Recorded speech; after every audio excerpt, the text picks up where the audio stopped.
The fluorescent lights in the Lumiere Blanche's back hallway had been flickering since 2019, 3 bulbs in a row that buzzed like trapped wasps, casting the space in a sickly strobe between shadow and harsh white.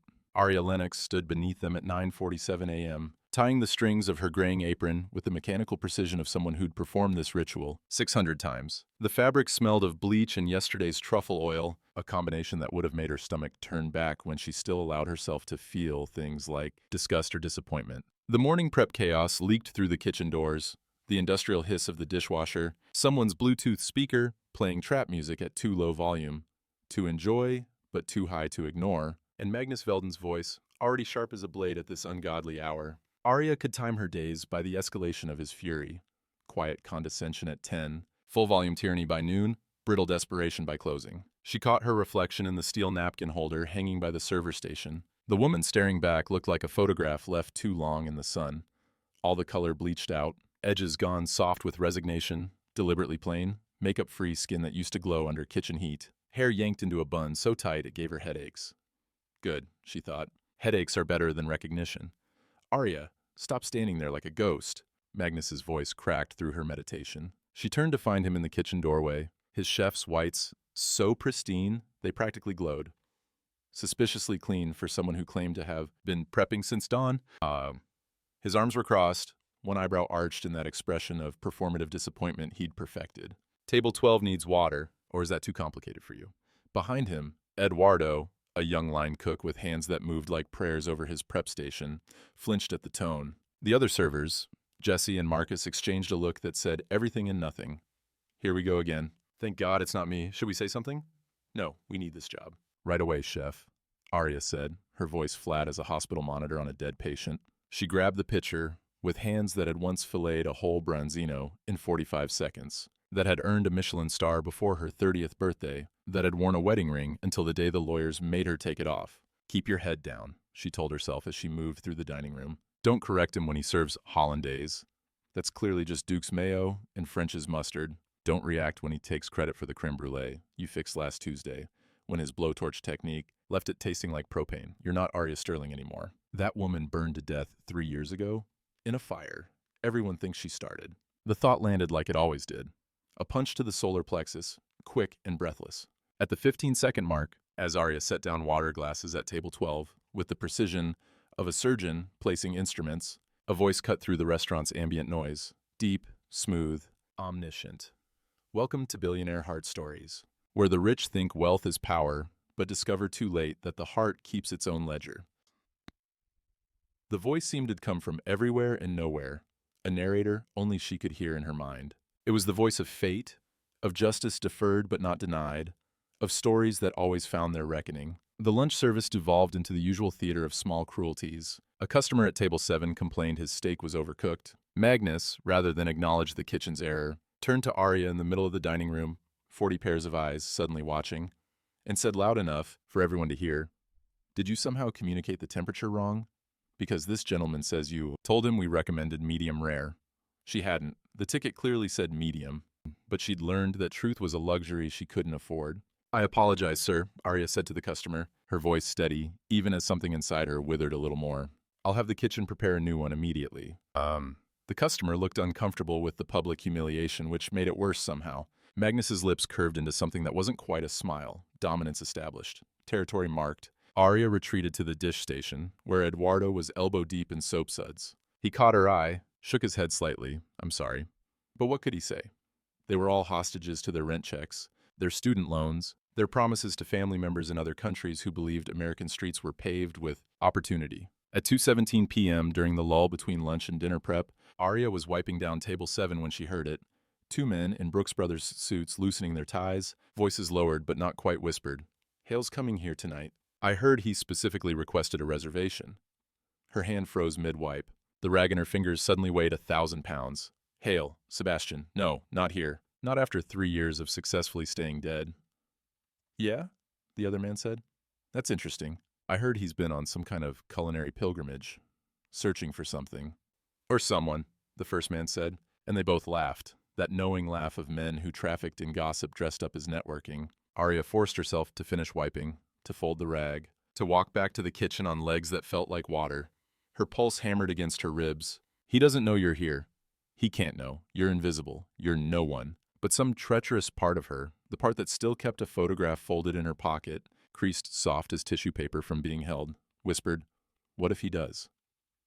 At 4:30 p.m., during her break, Arya locked herself in the walk-in freezer. The cold bit through her thin uniform, raised goosebumps on her arms, made her breath visible in small clouds. She pulled out the photograph with shaking hands, her and Sebastian on their wedding day, both of them laughing at something the photographer had said, both of them so stupidly, impossibly young. His arms were wrapped around her waist. Her head was tilted back against his shoulder. They looked like people who believed in forever. She pressed the photo against her chest and whispered to the frozen air, to the past, to the woman she used to be, "I'm not ready to see you. I'm not ready for you to see what I've become." But ready or not, fate was setting a table for two, and Sebastian Hale always kept his reservations. The dinner shift at La Lumière Blanche transformed the restaurant into something it wasn't during daylight. Dimmed Edison bulbs casting amber shadows across white tablecloths, candles flickering like small conspiracies, the air thick with expensive perfume, and the particular silence of people who never had to check their bank accounts before ordering. At 6:47 p.m., Arya moved through her assigned section near the kitchen doors, where the heat bled through every time the doors swung open, and you could hear Magnus's voice sawing through the ticket printer's mechanical stutter. Victor, the maitre d', appeared beside her with an expression she'd never seen on his perpetually composed face, something between nervousness and barely suppressed excitement, like a man who'd been given instructions from God and feared disappointing him. "Arya, I need you to take table 1, the VIP booth." Her pen stopped mid-note. "That's Marcus's section. Mr. Hale specifically requested a server who understands food, not just tableside manner." Victor's fingers made quotation marks in the air. "Magnus insisted it be you." "Magnus doesn't insist I do anything except fail. What is this?" But Arya had learned that questions led to attention, and attention led to exposure. So she nodded, smoothed her apron with hands that had once earned a Michelin star, and began walking. The journey across the dining room stretched like a nightmare, each step a negotiation with gravity, with memory, with the universe that seemed determined to drag her back into a past she'd buried. The ambient noise of 60 people eating and laughing receded into white noise. Her pulse hammered so loud she wondered if the sound was visible, if panic had a frequency the guilty broadcast like a distress signal. Then she saw him. Sebastian Hale occupied the curved leather booth like a king holding court, his back to the wall, always aware, always in control. The charcoal suit he wore probably cost 6 months of her rent. Silver threaded his dark hair at the temples now, lines bracketing his eyes that hadn't existed when he'd signed divorce papers 3 years ago. But God, he was still devastatingly beautiful in that way that had first caught her at a fundraiser when she'd been stupid enough to believe love conquered everything. He studied the menu, one finger tapping the leather. Tap, tap, tap. A habit she remembered like the lyrics to a song she couldn't forget. "Does he know? Can he sense me?" "Good evening," Arya said, her voice flattened by 3 years of practice, a Midwest accent she'd learned from YouTube videos slipping into place. "Can I start you with something to drink?" Sebastian looked up. Their eyes met. Arya's breath caught, a small drowning, and for 1 microsecond she thought she saw recognition flicker across his face. But then it was gone, replaced by polite blankness. "Pellegrino, no ice," and he returned to the menu. Dismissed her like turning a page. He doesn't know me. Relief and heartbreak arrived simultaneously, a double-edged blade. She'd become so invisible that even the man who'd once known every scar on her body couldn't recognize her face. When she returned with his water, Sebastian ordered without preamble, "I'll have the risotto Nero." The words detonated in the space between them. Her pen froze on paper, pressing so hard the tip nearly tore through. Risotto Nero, his mother's dish, the one I made every Sunday morning, the one that's not on this menu, the one that doesn't exist anywhere except in my hands and my memory. Sebastian looked up, something unreadable in his gaze. "You do have it, don't you? I was told the chef here trained in northern Italy." Liar. Magnus trained at a 2-week tourist class and fabricates his resume. "I'll check with the kitchen, sir." In the kitchen, Magnus's face went corpse white. "Risotto Nero? That's not... Do we have squid ink?" He barked at Paul, his sous chef. "In dry storage. But chef, you've never..." "I know what I'm doing." Magnus's roar silenced the line. "Get me arborio rice, the ink butter, parmesan, now." Arya watched Magnus fumble with ingredients like a fraud about to be exposed. Her fingers itched. "I could make it perfect. I could make it taste like home, like Sunday mornings, like everything we lost. But that would mean stepping into light." 23 minutes later, she carried out the risotto. Even from across the room, she saw the mistakes. Gummy rice, muddy color, no butter sheen catching candlelight. cafeteria food on a white plate. She set it before Sebastian with steady hands. He stared at the plate, lifted his fork. The restaurant held its breath. Sebastian took one bite. His jaw tightened. He set down the fork without taking a second. "Is everything all right, sir?" Arya asked, her heart hammering. Sebastian looked at her, really looked, and for one terrifying moment she thought he knew. "No," he said, devastating and simple. "This is an insult to the dish. I'd like to speak to your chef." Magnus Velden crossed the dining room like a general marching toward a battle he'd already lost but was too arrogant to acknowledge. His chef's whites, still impossibly pristine at 8:15 p.m., caught the candlelight as he moved, Paul trailing behind him like a nervous lieutenant. The other diners sensed the shift in atmosphere, conversations dropping to whispers, forks pausing midair. Theater was about to begin. Arya hovered near the service station, pretending to fold napkins with the focused concentration of someone trying to disappear into a task. But every nerve in her body was attuned to table one, to the confrontation building like a thunderstorm, to the inevitability of what came next, when a fraud met someone who actually knew the difference. "Mr. Halo, I understand there's an issue with your risotto." Magnus's voice dripped with condescension, poorly disguised as concern, the tone of a man who believed his title was armor. "I'm Chef Magnus Velden. I trained under—" "I don't care where you trained." Sebastian's interruption was surgical, his voice quiet but sharp enough to draw blood. "I care that you just served me overcooked rice swimming in ink-flavored water. This is supposed to be risotto nero. Do you even know what that means?" The open kitchen behind them went silent. Eduardo's hands froze over his prep station. Jessie, refilling wine at table 4, slowed her pour to eavesdrop. The air itself seemed to lean in, waiting. Magnus's face flushed red, his hands clenching at his sides. "With all due respect, Mr. Hale, risotto nero is an extremely complex dish that requires— It requires— Sebastian cut him off again, each word a hammer strike. "That you toast the rice in squid ink, not cook it in ink-stained water. It requires bone marrow butter, not generic European butter from a restaurant supply catalog.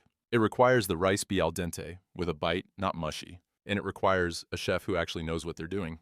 Yes, Arya thought, something fierce and long-buried stirring in her chest. Destroy him. Make him feel what it's like to be exposed. But then came the inevitable pivot. The tyrant's last defense was always deflection. "Perhaps your palate is simply not sophisticated enough to—" Magnus tried, his voice climbing an octave. "My palate," Sebastian said, placing his napkin on the table, with the deliberation of someone making a final ruling, "has been trained since childhood on authentic Italian cuisine. My mother was from Modena. This dish is a family recipe, and you've butchered it."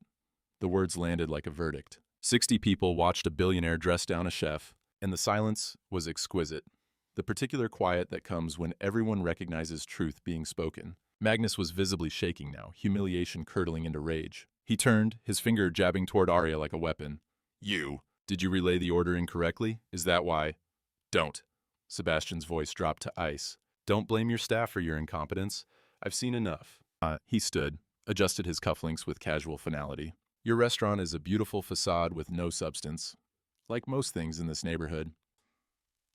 As Sebastian moved toward the exit, Magnus made his fatal mistake. In front of everyone, the diners, the staff, the universe bearing witness, he turned on Arya with the desperation of a drowning man grabbing at debris. "This is your fault.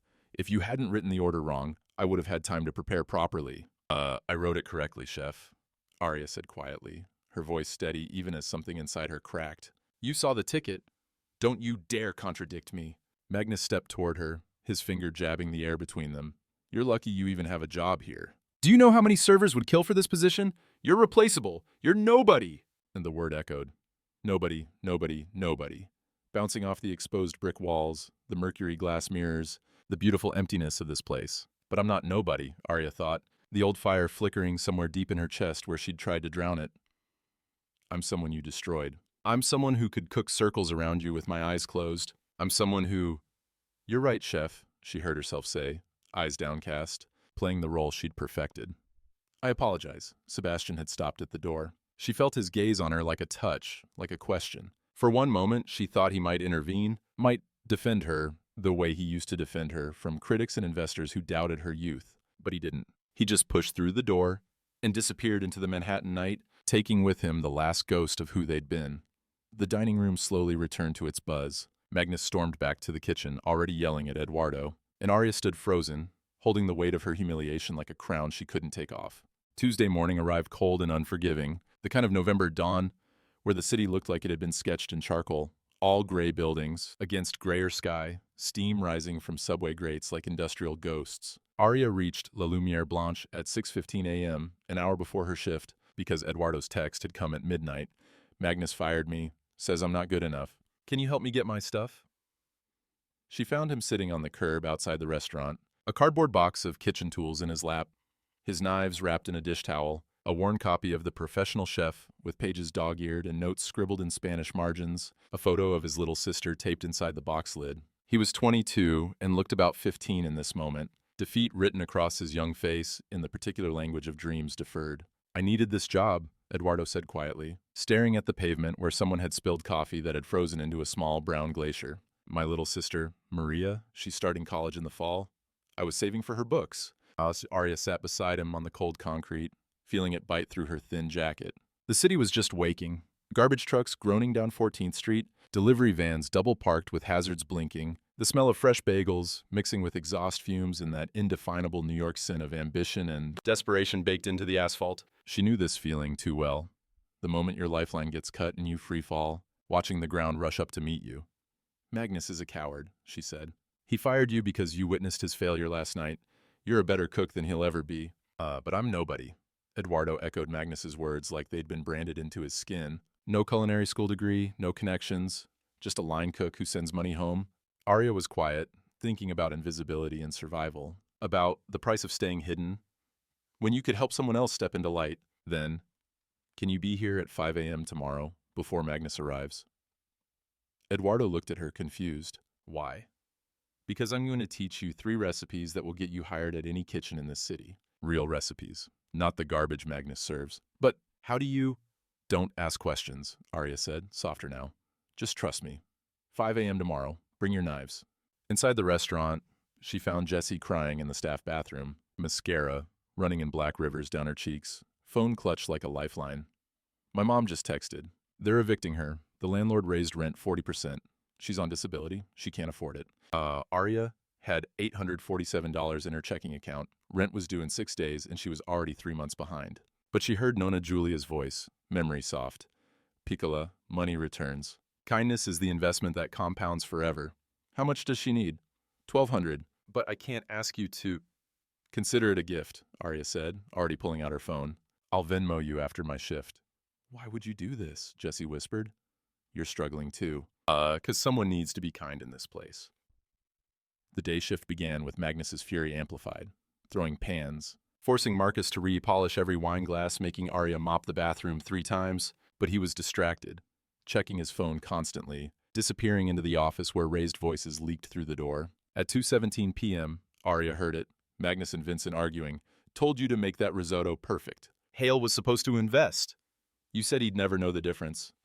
Now he's asking questions about the old hearth fire. The hearth. Aria's blood went cold. Aria Sterling is gone. She's probably in some trailer park. She's smarter than that, Vincent snapped. If she's alive, she's close. Does Hale know where she is? Aria backed away slowly, a dark satisfaction blooming in her chest. They're still scared. Good. Her phone buzzed. Unknown number. The ingredients in the freezer were for you. I know you could have made it perfect. Why didn't you? A friend. She stared at the message, heart racing. Who knows? I can cook. At 4:55 a.m. Wednesday, she met Eduardo in the dark restaurant. Under fluorescent lights, she showed him her grandmother's bolognese. 4 hours of patient simmering, the way flavors marry when you give them time. You're not just a line cook, she told him. You're an artist. Eduardo looked at her with new eyes. Who are you, really? Aria smiled. Someone who remembers what it's like to be underestimated. Wednesday evening settled over the meatpacking district like a held breath, the air sharp with coming winter, the cobblestone streets slick with that afternoon rain that made the city smell like wet concrete and possibility. At 7:33 p.m., the dinner rush was building into its familiar crescendo, and Aria moved through her section with the practiced efficiency of someone who'd learned to anticipate needs before they became requests, but tonight felt different, electric, like the universe had decided to stop being subtle about its intentions. Sebastian Hale returned. This time he wasn't alone. 2 men in expensive suits flanked him, business partners by the look of them, the kind of men who spoke in abbreviations and never checked prices. Victor seated them at table 1 without fanfare, and then, inexplicably, assigned Aria to serve them, again. This isn't coincidence, she thought, approaching with her notepad. This is something else. This is fate playing chess, and I'm a piece being moved across the board. Good evening, gentlemen. Her voice emerged steady despite the chaos rioting in her chest. Sebastian looked up, and this time his gaze didn't just pass over her. It lingered, studied. His brow furrowed slightly, the expression of someone trying to solve a puzzle they didn't know they were working on. Have we met before? He asked. The question landed like a stone in still water, ripples expanding outward. Arya's pulse stuttered. No, sir, I'm just your server. No, I mean, He tilted his head, really looking at her now. There's something familiar. Your voice, maybe, or the way you move. It's like... One of his companions laughed, breaking the moment. Sebastian, you say that to every beautiful woman. It's a terrible pickup line. But Sebastian didn't laugh. He kept staring at Arya, and she felt naked under his gaze. Every carefully constructed layer of invisibility peeling away like old paint. I'll give you gentlemen a moment with the menu, she said quickly, retreating before he could ask another question that might unravel 3 years of careful hiding. At the bar, Marcus materialized beside her, polishing a wine glass with unnecessary vigor. You okay? You look like you've seen a ghost. I'm fine. That guy at table 1, the one who came back, he's been asking Victor questions about the staff. Marcus lowered his voice. About you specifically. Arya's head snapped up. What kind of questions? How long you've worked here? Where you're from? Whether you have any culinary background. Marcus set down the glass, his expression concerned. Arya? Why would a billionaire care about a waitress? Because he's assembling pieces of a puzzle he doesn't realize he's solving. Because some part of him recognizes what his conscious mind refuses to see. The evening continued, but Sebastian's attention never fully left her. When she brought bread, he thanked her by name. Thank you, Arya. Even though she'd never introduced herself. When she refilled water, he asked casually, Have you always worked in restaurants? Yes, sir. The lie tasted like ash. You move like someone who's spent time in a kitchen, not front of house. Back of house. Her hands tightened on the water pitcher. I've done a little of everything. What made you stop cooking? The question was a knife between her ribs. Arya met his eyes, really met them, and saw something there she couldn't name. Curiosity, recognition, the ghost of something lost. Sometimes life decides what you stop doing, sir, she said quietly. You don't get a choice. Something flickered across Sebastian's face. Understanding, maybe, or sympathy, but then his colleague interrupted with talk of Portland acquisitions, and the moment shattered, like dropped crystal. In the kitchen, Magnus spiraled. Dishes returned, overcooked steak, underseasoned fish. The critics from New York Magazine sat at table 8, and everyone knew it. Magnus was sweating through his chef's coat, barking contradictory orders, creating beautiful chaos. Arya, as he shouted, taste this beurre blanc. Tell me if it needs more lemon. She tasted it. The sauce was broken, split, grainy, inedible. Restaurant suicide on a spoon. It's perfect, right? Magnus interrupted, not wanting her actual answer. Good, plate it. Arya watched Paul lift the ruined sauce over beautiful halibut destined for table 8. The critics would destroy them. Part of her felt vindicated. Magnus deserves this. But the chef she used to be couldn't watch good ingredients. Murdered. Wait, she said. Chef, there's a hair on the plate. Let me get a clean one. In 47 seconds, practiced, muscle memory fast, she made new beurre blanc. Real butter, lemon, white wine reduction, whisked until it gleamed like silk. She poured it over the fish and handed it back. Fixed. Paul stared at her, then at the perfect sauce. How did you just take it out? 10 minutes later, table 8's compliments to the chef. Magnus preened, but Eduardo had seen everything. He stood by the dishwasher, jaw dropped. Arya shook her head. Don't say anything. At 9:48 p.m., clearing Sebastian's table, Arya reached for his plate. As she did, the thin gold chain around her neck, the one with the tiny whisk charm, caught on her collar and slipped out, dangling against her uniform. Sebastian saw it. His face went white. He stood abruptly, knocking over his water glass. That necklace. Where did you get that necklace? Arya's hand flew to her throat, tucking the chain back. It's just a charm, sir. No, that's... Sebastian's voice shook. I gave that to someone. He stopped, staring at her face with new eyes.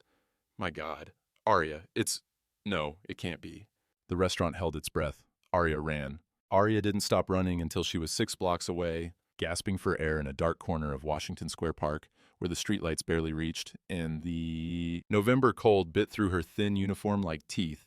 Her bun had come loose, hair falling in her face. Her apron hung untucked. Her chest heaved with sobs she'd been holding back for 3 years, finally breaking free like prisoners who'd served their sentence. He knows. He knows it's me. After all this time, after becoming invisible, after learning to disappear so completely, he knows. The arch loomed above her, Washington's stone face impassive to her crisis. A homeless man slept on a nearby bench, wrapped in newspapers and oblivious. College students stumbled past, drunk and young and unburdened by the weight of having once been someone important who'd become nobody. Her phone vibrated.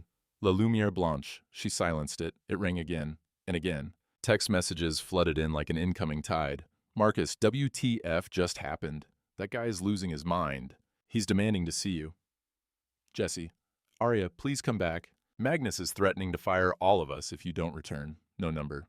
Arya Sterling. I know you're scared, but we need to talk. Please. Sebastian. She stared at that last message, her hands trembling so badly the screen blurred. After all this time, after the divorce papers signed without a single conversation, after he chose his company's reputation over his wife, after 3 years of radio silence, now he wanted to talk?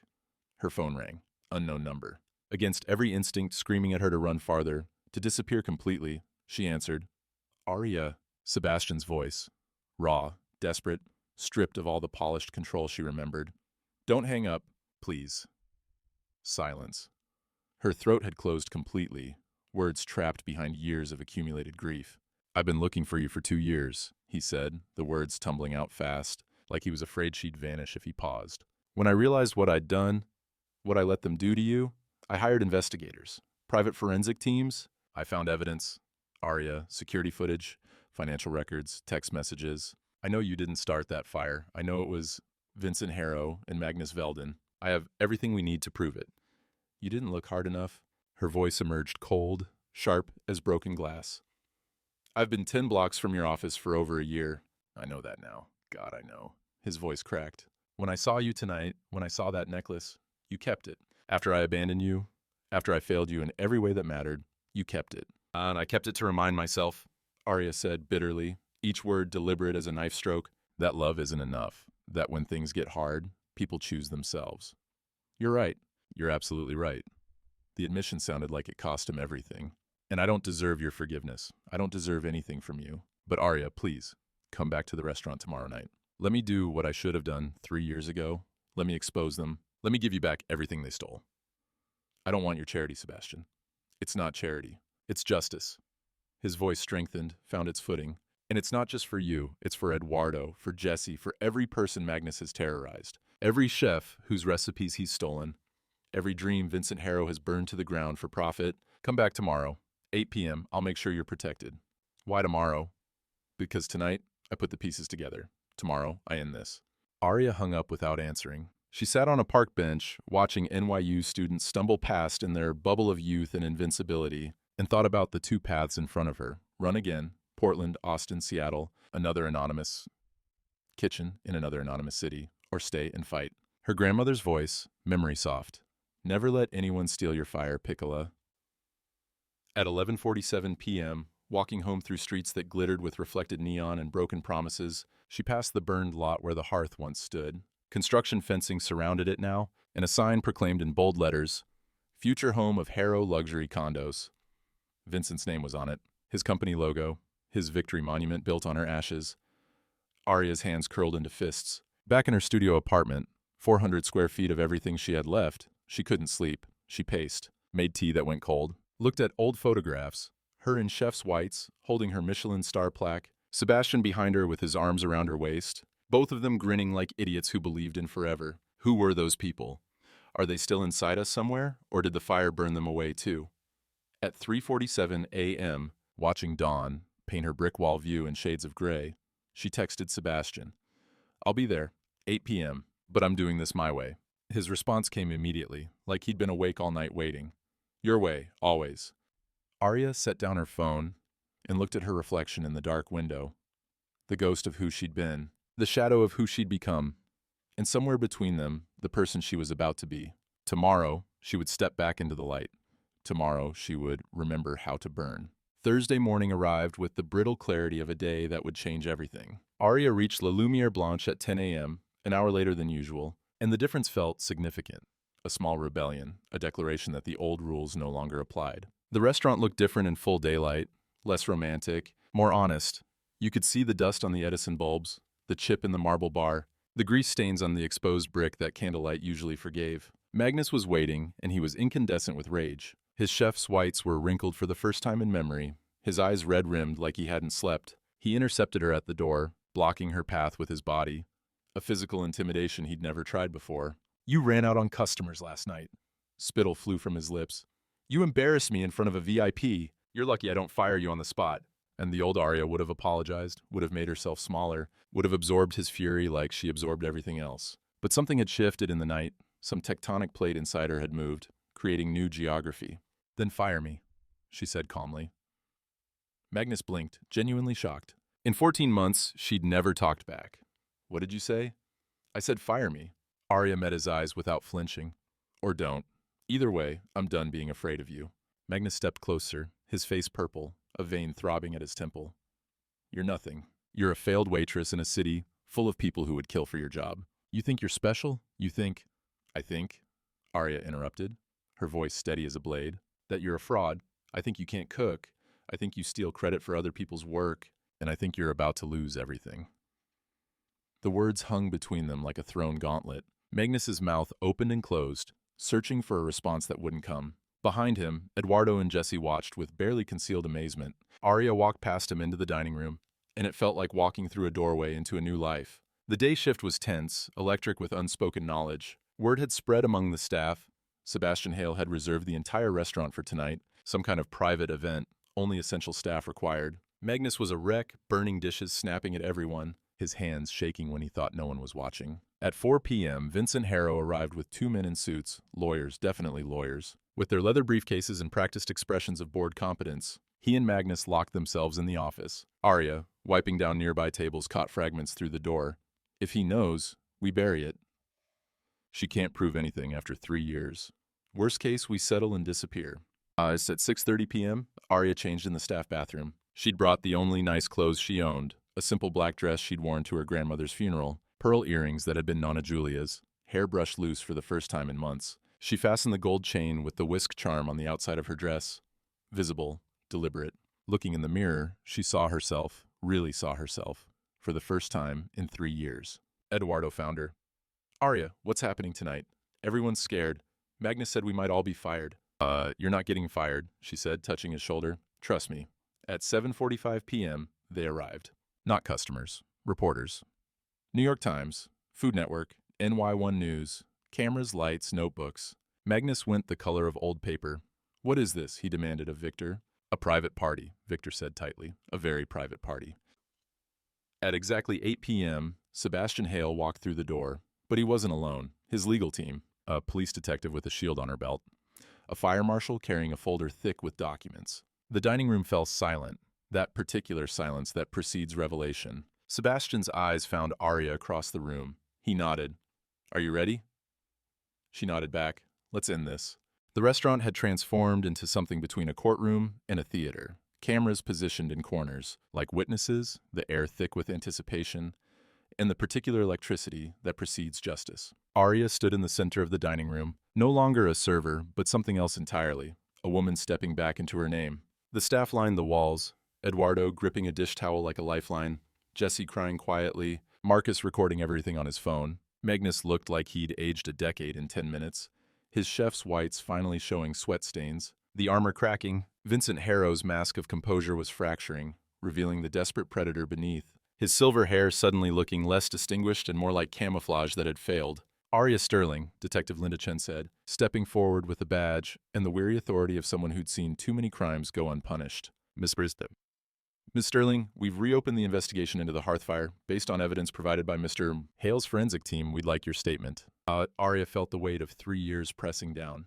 The accusations, the shame, the nights she'd considered just disappearing completely, changing her name, moving to some small town where nobody knew what a Michelin star meant. But she'd survived. She'd stayed invisible until the moment invisibility became a choice instead of a prison. "My statement," she said, her voice growing stronger with each word, "is that I lost everything that night. My restaurant, my marriage, my name. I was accused of arson, dragged through newspapers as a cautionary tale, the ambitious chef who got greedy. But I wasn't greedy. I was targeted." She turned to face Magnus and Vincent directly, meeting their eyes without flinching. "You wanted my property. Greenwich Avenue was worth millions, and my restaurant, which was succeeding, which was earning awards, was in your way, so you burned it down.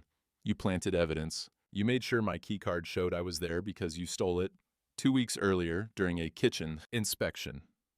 Magnus opened his mouth to protest, but Vincent grabbed his arm, a warning that came too late. Sebastian stepped beside Arya, his presence supportive but not overshadowing, letting her own this moment. The evidence is comprehensive, he said. Security footage from a neighboring building showing both men entering the hearth at 2:34 a.m. Financial records showing Vincent paid Magnus $75,000 2 days after the fire. Text messages discussing the Sterling problem. And testimony from a former Harrow Properties employee instructed to forge insurance documents. Detective Chin nodded, pulling out handcuffs with practiced efficiency. Mr. Veldon, Mr. Harrow, you're both being taken in for questioning. You have the right to remain silent. Anything you say can and will be used against you. As the detective read their Miranda rights, Arya felt something shift inside her.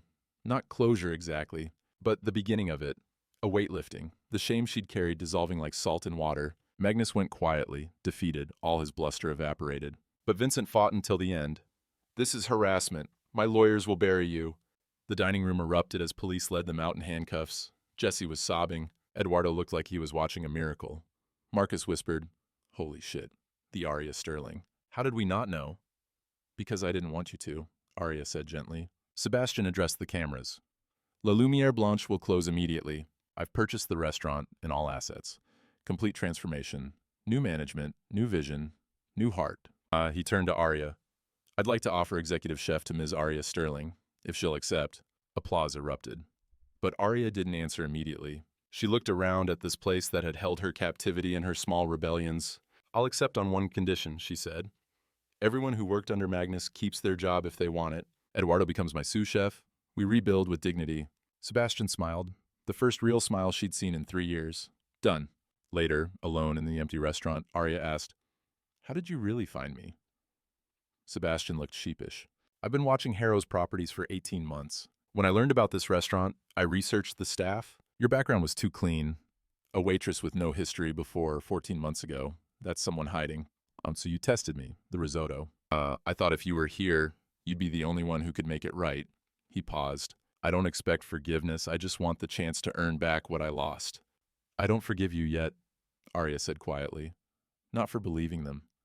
I don't expect you to. I just want to prove I believe in you now. She considered this. The restaurant name? What would you call it? She smiled, small but real. The Hearth. We're bringing it back. 6 months later, the Greenwich Avenue lot was no longer a monument to destruction. The construction fence had been replaced by a beautiful glass facade that caught the late afternoon sun and threw it back in amber sheets, warm light spilling onto the sidewalk where passersby stopped to read the hand-carved wooden sign.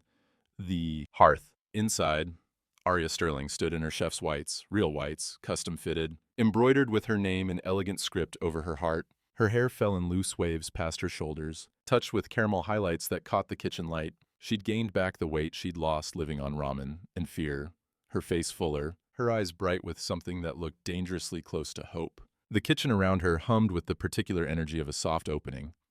50 invitation-only guests, controlled chaos, everything on the line. Eduardo manned the pasta station with confident hands, his movements economical and precise. The uncertain line cook transformed into something sharper. Jesse worked the floor in an elegant black suit, managing reservations with the grace of someone who'd finally found her calling. Marcus crafted cocktails behind the bar, each one named after second chances, the Phoenix, the comeback, the reset. Sebastian sat at a corner table, not the VIP booth, just a quiet spot where he could watch without interfering. He'd been here every night of prep, offering resources but never opinions, funding but never control. He'd learned, finally, the difference between loving someone and needing to own their success. The menu was a love letter written in courses, her grandmother's recipes modernized, dishes that told stories of resilience, flavors that spoke of falling and rising. The signature dish, risotto Nero, was exactly as Sebastian's mother had taught her. With one addition, microgreens she'd discovered foraging in Prospect Park during her invisible years, a reminder that even in hiding, she'd been growing. At 7:32 p.m., the Times critic took his first bite of the risotto. Arya watched from the kitchen pass as his face transformed, surprise melting into pleasure, pleasure deepening into something like reverence. He flagged Jesse immediately. My compliments to the chef. This is extraordinary. Eduardo caught her smile. Chef, they love it. They love us, Arya corrected, plating the next order with hands that remembered every lesson, every failure, every small victory. Every plate we send out, we earn this together. Matt. At 9:15 p.m., during a brief lull between courses, Arya shed her chef's coat and joined Sebastian. He stood when he saw her, old-fashioned manners that still made her heart twist in complicated ways. You did it, he said simply. You rebuilt the dream. We did it? She sat across from him. I couldn't have afforded this without you. You would have found a way. You always do. But he paused, his fingers drumming that familiar rhythm against the table. Tap, tap, tap. Arya, I need to ask you something. You can say no. You can tell me to leave and never come back. But I need to ask. Her pulse quickened. What? Can we start over? Not as we were. That's impossible. And honestly, I don't think either of us wants to be those people again. But as two people who've learned hard lessons about loyalty and trust and pride, can we have dinner sometime? Not here. Somewhere anonymous. Just two people sharing a meal. Arya studied his face. The new lines, the gray hair, the humility that had replaced arrogance. He wasn't the man who'd abandoned her. And she wasn't the woman who'd needed saving. One dinner, she said carefully. But Sebastian, I'm not the same person. I won't make myself smaller for anyone. Even you. I don't want you smaller, he said, intensity burning in his eyes. I want you exactly as you are. Brilliant, fierce, uncompromising. That's who I fell in love with. That's who I lost. That's who I want to know again. Eat. Before she could respond, Eduardo called from the kitchen. Chef, the mayor just walked in. She stood, torn between two worlds. Sebastian waved her off. Go. Your kitchen needs you. That's where you belong. She hesitated, then impulsively leaned down and kissed his cheek. Brief, soft, full of possibility. One dinner, next Tuesday. You pick the place, but it better not be fancy. Sebastian touched his cheek, stunned. I know a diner in Queens. Best coffee in the city. Perfect, Arya said, and walked back toward her kitchen, toward her life, toward the future she was building one perfect plate at a time. 1 year after the reopening, the hearth had earned its Michelin star back. The Times Review called it a phoenix risen from ashes, proving that true talent cannot be destroyed, only refined by fire. Arya Sterling was no longer infamous. She was legendary, reservations booked 3 months out. Culinary students sent resumes daily, begging to stage in her kitchen. Food Network had called twice about a show. Tonight marked the restaurant's first anniversary. The dining room glowed, every table full, investors mixing with neighborhood regulars who'd become family, the air rich with laughter, and the kind of contentment that comes from perfect food, prepared with soul. But the most important guest sat at the same corner table he'd occupied every Tuesday for the past year. Sebastian Hale. Their one dinner had become 2, then 10. Then a weekly tradition neither of them questioned anymore. They hadn't remarried. Arya had made it clear she needed to rebuild herself fully before rebuilding them. But they were something new, something healthier. Partners who respected each other's independence, lovers who didn't need rescuing. Two people learning that the second version of love could be stronger than the first if you built it on honesty instead of passion. At 10:30 p.m., after the last dessert was plated and the kitchen finally quieted, Arya shed her chef's coat and joined Sebastian. He'd ordered champagne, Dom Perignon, the good stuff. 2 glasses already poured and waiting. What are we celebrating? She asked, sliding into the booth. You. Us. Second chances. And he reached into his jacket, pulled out an envelope. Also, I have something to tell you. Arya's stomach tightened. Good or bad? Depends on how you see it. And Sebastian slid the envelope across the table. Vincent Harrow's properties went to auction last week. He's in prison, assets seized. I bought them all, including a certain empty lot in the Bronx that used to be a community center before Vincent burned it for insurance money. Her eyes widened. Sebastian, what did you... I'm giving the land to Eduardo. He's opening his pupuseria, grand opening this spring. He tapped the envelope. And this is for you. Inside was a deed to the Greenwich Avenue property, the hearth, in her name, only her name. Sebastian, I can't. You can. You earned it. I was just the bank. He smiled. Besides, I don't want you to ever feel like you owe me. This restaurant, this life, it's yours. You built it from nothing, twice. Tears threatened, happy ones, the kind she'd forgotten existed. You're infuriating. I'm trying to stay independent and strong, and you keep being perfect. I'm not perfect. I'm just trying to be worthy of you. Sebastian reached across the table, took her hand. Arya Sterling, I loved you when you were 26 and fearless. I failed you when you were 29 and broken. But now at 32, watching you rebuild yourself into something even more extraordinary. I'm not asking you to be my wife again. I'm asking if I can be part of your story, however you'll have me. Arya looked at their joined hands, thinking of everything she'd survived. The fire, the accusations, the divorce, the shame, the invisibility, the slow climb back to herself. She thought of her grandmother's words, "Never let anyone steal your fire." "I have one condition," she said. "Anything. Promise me that if we do this, if we try again, you'll never choose anything over me. Not your company, not your reputation, not public opinion, because I'll never choose anything over you either. That's what partnership means." Sebastian's eyes glistened. "I promise. On my mother's memory, on everything I hold sacred, I promise." Arya nodded. Then, in front of the entire restaurant, she stood, pulled Sebastian to his feet, and kissed him, not tentative, not uncertain, but with the full force of a woman who knew her worth. The dining room erupted. Eduardo wolf whistled from the kitchen. Jesse was crying again. Marcus yelled, "Finally!" As they broke apart, laughing and breathless, Arya whispered, "I'm not wearing your ring yet, but maybe someday." "Someday is enough," Sebastian said. "Someday is everything." They say a billionaire's heart is made of gold, cold, hard, unchanging. But that's a lie we tell ourselves to make wealth seem less human, less vulnerable to the same fractures that break the rest of us. The truth is simpler and more devastating. A billionaire's heart is made of the same fragile muscle as everyone else's. It breaks, it bleeds, it heals slowly, leaving scars that ache in the cold. The only difference is the price we pay for our mistakes, and whether we choose to pay it. Sebastian Hale paid 3 years without the woman he loved. Arya Sterling paid 3 years in exile, hiding her brilliance under a stained apron, learning that survival sometimes means making yourself small enough to slip through the cracks of your own broken life. But here's what they both discovered.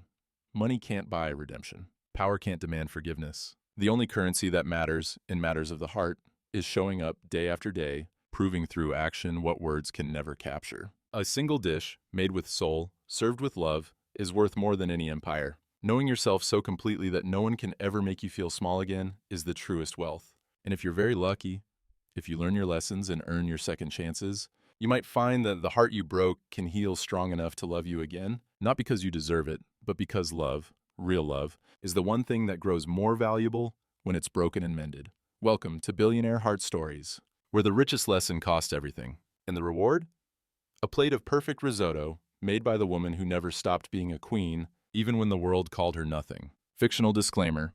This story is a work of fiction created for entertainment and inspiration. All characters, businesses, events, and locations are entirely fictional. Any resemblance to actual persons, living or deceased, or actual events is purely coincidental. This channel, Billionaire Heart Stories, creates inspirational fictional narratives designed to explore themes of resilience, justice, and human dignity. We do not claim these events actually occurred. If you enjoyed this story, please like, subscribe, and share your thoughts in the comments. Your support helps us continue creating meaningful content that celebrates the strength of the human spirit.